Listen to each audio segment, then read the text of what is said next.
सरहदों से बड़ी मोहब्बत। सरहद के इस पार सूरज गुरूब हो रहा था और इस पार चांद अलिफाबेर रहा था।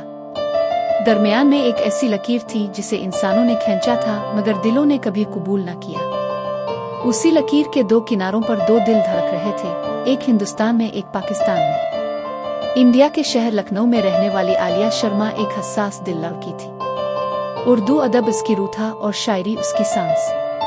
इसकी आंखों में एक खामोश उदासी बसी रहती थी, जैसे वो किसी ऐसे शख्स को ढूंढ रही हो जो अभी उसकी जिंदगी में आया ही नहीं था। लाहौर के पुराने शहर में रहने वाला एहसन खान एक सहाफी था। वो जंगों, नफरतों और सियासत के बीच इंसानों की कहानियां तलाश करता था। इसका यकीन था कि सरहदें जमीन पर होती हैं, दिलों पर नहीं। दोनों की मुलाकात एक ऑनलाइन मुशायरे के जरिए हुई। आलिया ने अपनी नज़्म पढ़ी। मैं एक सरहद हूँ जिस पर कोई पहरा नहीं, मगर फिर भी कोई पार नहीं आता। एहसन ने वो नज़्म सुनी तो जैसे इसका दिल थम सा गया। इसने तबसरा लिखा, आपकी नज़्म नहीं, ये एक दिल की पुकार है। वो एक जुमला एक पिल में दो अजनबी दिलों को जोड़ गया। यूं बातों का सिलसिला शुरू हुआ, पहले अदब, फिर जिंदगी, फिर ख्वाब और फिर मोहब्बत। आलिया ने एक दिन लिखा, एहसन तुम्हारी बातों में मुझे एक घर की खुशबू आती है।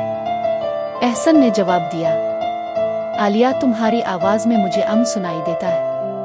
मगर दोनों जानते थे कि उनके दरमियान सिर्फ फासले नहीं बल्कि दो मुल्कों की दुश्मनी खड़ी है। आलिया का बाप एक रिटायर्ड फौजी था जिसने 1971 की जंग देखी थी। इसके दिल में पाकिस्तान के लिए कड़वाहट थी। एहसन का बड़ा भाई कारगिल में मारा गया था। इसके घर में हिंदुस्तान का नाम एक जख्म था। फिर भी मोहब्बत बढ़ती गई। रातों को वीडियो कॉल पर वो एक दूसरे को नज़में सुनाते। आलिया की हंसी में लाहौर की बहार घुल जाती और एहसन की आवाज में गंगा का सुकून बहने लगता।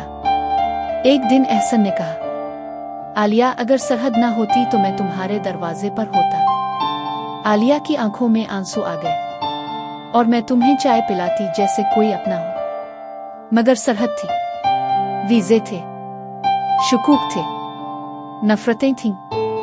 फिर एक सानिहा हुआ। कश्मीर में एक हमला हुआ, दोनों मुल्कों में नफरत की आग भड़क गई। आलिया के वालिद ने टीवी पर गुस्से में कहा, ये पाकिस्तानी कभी अमन नहीं चाहते। एहसन के दोस्तों ने कहा, इंडियन सब हमारे दुश्मन हैं। दोनों तरफ सोशल मीडिया पर जहर अलिफागल्दी लगा। आलिया और एहसन के दरमियान खामोशी छा गई। कई दिन बाद आलिया ने लिखा, एहसन, क्या हम भी दुश्मन हैं? एहसन ने जवाब दिया, अगर तुम दुश्मन हो तो मोहब्बत क्या होती है? लेकिन हालात सख्त होते जा रहे थे। एहसन को खुफिया एजेंसियों से सवालात होने लगे। आलिया के फोन पर निगरानी शुरू हो गई। फिर एक दिन आलिया ने रोते हुए कहा, मेरे अबू को सब पता चल गया है। वो कहते हैं मैं गद्दार हूँ।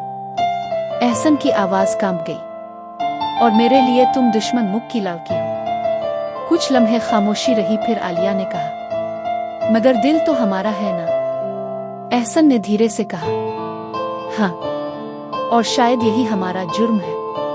एक फैसला हुआ।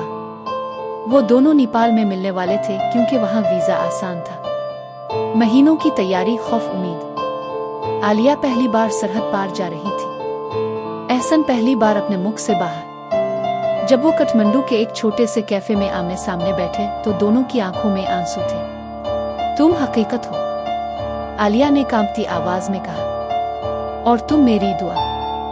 एहसन ने जवाब दिया। वो घंटों बात करते रहे जैसे बरसों का बिछड़ना खत्म हो रहा हो। मगर खुशी ज्यादा देर नहीं रही। एहसन को वापस जाते वक्त पाकिस्तान में पूछ-गुछ का सामना करना पड़ा। आलिया को हिंदुस्तान में। दोनों पर इल्जाम लगे, जासूसी, गद्दारी, मुख दुश्मनी। मोहब्बत एक जुर्म बन गई। कई महीने राबता टूटा रहा। एक दिन आलिया को एक खत मिला, बगैर पते के, अगर ये सरहदें हमें जुदा कर दें तब भी मेरा दिल तुम्हारा रहेगा। मैं शायद तुम तक न पहुंच सकूं, मगर मेरी हर दुआ तुम्हारे नाम होगी। एहसन।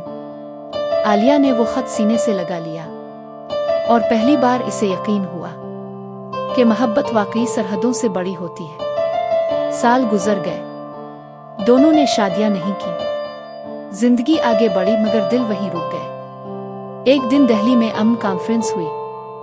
लाहौर से भी सहाफ़ी आए। एहसन इस कॉन्फ्रेंस में था और आलिया एक शायरा के तौर पर मधु थी।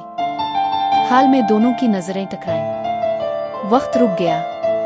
कोई सरहद ना थी, कोई सियासत ना थी, सिर्फ दो दिल थे जो अब भी एक दूसरे के थे। एहसन ने आहिस्ता से कहा, देखो आलिया, मोहब्बत आखिरकार मिल ही जाती है।